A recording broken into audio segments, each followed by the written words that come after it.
Pemirsa, demi mendorong optimalisasi penerimaan dan pengembangan pasar kripto dalam negeri, pemerintah resmi menerbitkan 3 peraturan Menteri Keuangan terbaru. Dalam peraturan tersebut, Ditjen Pajak mengenakan pajak penghasilan 1% atas aset kripto di luar negeri, sementara di dalam negeri hanya 0,21%. Pemerintah resmi menerbitkan 3 peraturan Menteri Keuangan terbaru yang merevisi pengaturan perpajakan atas transaksi aset kripto. Staf ahli Menteri Keuangan bidang kepatuhan pajak Yon Arsal menjelaskan bahwa ketiga regulasi ini diterbitkan sebagai respon atas perubahan status aset kripto berdasarkan Undang-Undang Nomor 4 Tahun 2023 tentang penguatan sektor keuangan. Dalam undang-undang tersebut, aset kripto yang sebelumnya dikategorikan sebagai komoditi kini diklasifikasikan sebagai aset keuangan digital setara surat berharga, sehingga tidak lagi dikenakan pajak pertambahan nilai atau PPN. Namun meski tidak lagi dikenakan PPN, aset kripto tetap dikenai pajak penghasilan atau PPh final pasal 22. Besaran tarifnya yaitu 0,21% dari nilai transaksi jika dilakukan melalui bursa kripto dalam negeri, dan akan dikenakan 1% apabila dilakukan melalui bursa kripto luar negeri. Yon Arsal menilai langkah tersebut akan mendukung pengembangan pasar kripto dalam negeri. Yang luar negeri itu juga sudah merupakan hasil pembahasan kami dengan para stakeholders, termasuk dalamnya dengan OJK juga. Artinya memang kenapa kita kenakan tarif pemungutannya lebih tinggi, justru sebenarnya untuk masukan dari industri agar industri kripto dalam negeri justru tumbuh dan berkembang. Orang-orang kita harapkan nanti ikut terlibat di dalam perdagangan dalam negeri. Sementara itu, jasa yang diberikan oleh bursa kripto dan penambang kripto tetap dikenakan pajak pertama nilai dan pajak penghasilan. Untuk penyediaan sarana elektronik, PPN dikenakan atas nilai lain sebesar 11% dari imbalan yang diterima. Sementara jasa verifikasi oleh penambang kripto dikenai PPN dengan tarif tertentu, serta PPh berdasarkan ketentuan umum. Dari Jakarta, Raharjo Patmo, Tim Liputan IDX News. Pemirsa, Indeks Manufaktur Indonesia menunjukkan perbaikan pada Juli 2025. Meski demikian, Indeks Manufaktur Indonesia masih berada di zona kontraksi.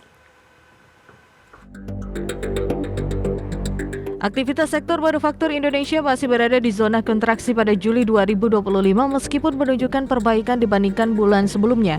Berdasarkan laporan S&P Global, Purchasing Managers Index Manufaktur Indonesia Juli tercatat sebesar 49,2 atau naik dari posisi 46,9 pada bulan sebelumnya. Kenaikan ini mencerminkan perlambatan laju kontraksi, namun indeks masih berada di bawah ambang batas netral 50 yang memisahkan ekspansi dan kontraksi. Dengan hasil ini, sektor manufaktur Indonesia telah berada di fase kontraksi selama 4 bulan berturut-turut sejak April 2025. Dalam keterangan resminya, ekonom S&P Global Market Intelligence Usama Bati menyebut penurunan output dan permintaan baru masih berlanjut meski tidak sedalam bulan sebelumnya. Permintaan ekspor baru juga kembali melemah, sementara perusahaan masih dalam mode pengetatan yang ditandai dengan pemangkasan tenaga kerja dan pengurangan aktivitas pembelian. Meski sebagian perusahaan berharap kondisi ekonomi membaik dan harga bahan baku menurun, kekhawatiran terhadap dampak tarif dari Amerika Serikat serta melemahnya daya beli domestik menjadi faktor utama yang membayangi prospek volume produksi tahun depan. Jakarta, Tim Liputan IDX Channel. Kita ke informasi lain, pemirsa. Direktorat Jenderal Pajak menggandeng Ditjen Kependudukan dan Pencatatan Sipil untuk integrasi data administrasi. Langkah kerjasama ini dilakukan untuk mendorong peningkatan pelayanan dan penerimaan perpajakan ke depan. Direktorat Jenderal Pajak bekerja sama dengan Direktorat Jenderal Kependudukan dan Pencatatan Sipil sebagai upaya reformasi perpajakan yang tengah dilakukan pemerintah. Ditjen Pajak Bimo Wijianto mengungkapkan kerjasama tersebut dilakukan untuk memperkuat tata kelola administrasi dan meningkatkan efektivitas layanan publik. Ditjen Pajak menilai penguatan basis data melalui sistem Cortex sangat penting untuk mewujudkan sistem perpajakan yang lebih akurat dan efisien. Nantinya kerjasama ini mencakup validasi nomor induk kependudukan, pemutakhiran data kependudukan, serta penerapan teknologi pengenalan wajah untuk mendukung pengawasan dan pelayanan perpajakan. Dengan semua kementerian lembaga sebenarnya interoperability, kemudian integrasi data itu kita lakukan terus-menerus sehingga pelayanan publik itu menjadi semakin cepat, semakin pasti, semakin murah, katakanlah begitu. Jadi Di luar itu memang setiap 3 tahun sekali itu kami perbarui. Kemarin kita perpanjangan 5 tahun sekali ya. Jadi ini merupakan nota kesepahaman dan juga perjanjian kerjasama yang memang betul secara ongoing, periodically kita revisi dan kita kembangkan. Dukungan penuh terhadap pemanfaatan data kependudukan oleh Ditjen Pajak diharapkan dapat dimanfaatkan untuk berbagai kepentingan strategis. Sebelumnya pemanfaatan data Dukcapil juga terbukti dapat mendorong peningkatan pelayanan publik, alokasi anggaran, hingga penegakan hukum dan pencegahan tindak pidana. Dari Jakarta, Raharjo Patmo, Tim Liputan IDX. Pertama, pemirsa, Badan Pusat Statistik melaporkan surplus neraca perdagangan barang pada Juni 2025 mencapai 4,1 miliar US dollar. Surplus perdagangan pada Juni 2025 lebih ditopang pada komoditas non-migas sebesar 5,22 miliar US dollar. Badan Pusat Statistik melaporkan surplus neraca perdagangan barang pada Juni 2025 mencapai 4,10 miliar US dollar dan menjadi surplus selama 62 bulan berturut-turut sejak Mei 2020. Meski demikian, surplus perdagangan Juni tercatat lebih rendah dari bulan sebelumnya yang mencapai 4,30 miliar US dollar.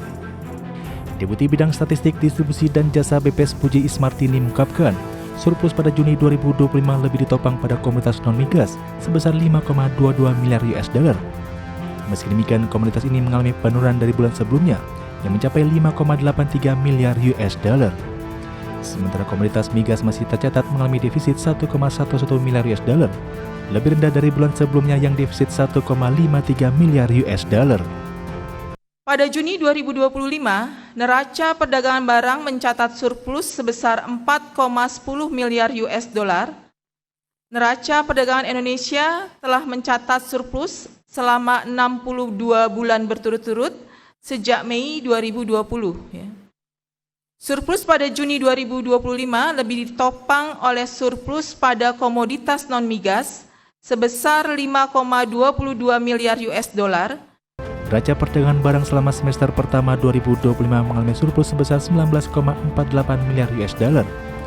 Ditopang oleh surplus komoditas non-migas yang mencapai 28,31 miliar US dollar, melonjak dari periode yang sama tahun sebelumnya yang mencapai 25,69 miliar US dollar.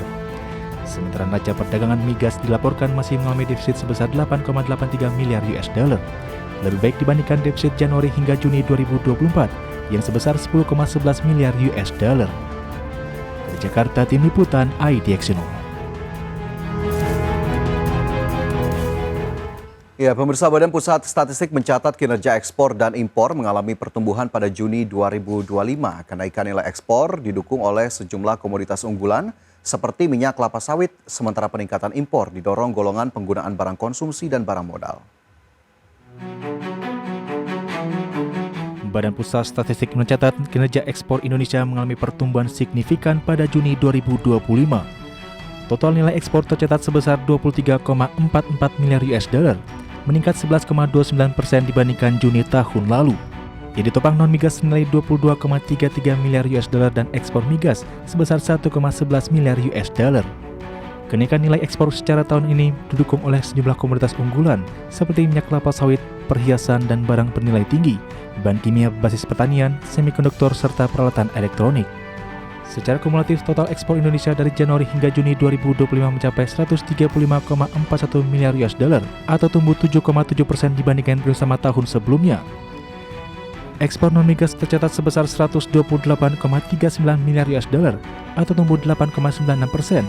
Sementara ekspor migas sebesar 7,03 miliar US dollar atau turun 11,04%. BPS juga mencatat nilai impor Indonesia pada Juni 2025 naik 4,28% dibandingkan Juni 2024 atau mencapai 19,33 miliar US dollar.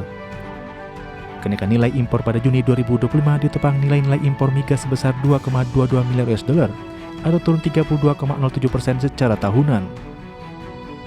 Sementara nilai impor non-migas mencapai 17,11 miliar US dollar atau meningkat 12,07% secara tahunan. Peningkatan impor Juni dipengaruhi peningkatan impor untuk golongan penggunaan barang konsumsi dan barang modal secara tahunan, sementara impor bahan baku penolong mengalami penurunan. Secara kumulatif, nilai impor sepanjang semester pertama 2025 sebesar 115,94 miliar US dollar atau naik 5,25% dari periode sama tahun lalu. impor migas tercatat sebesar 15,86 US dollar atau turun 11,91% dari tahun lalu, dan impor non-migas tercatat tumbuh 8,60% daripada sama tahun lalu. Dari Jakarta, tim liputan IDXNO.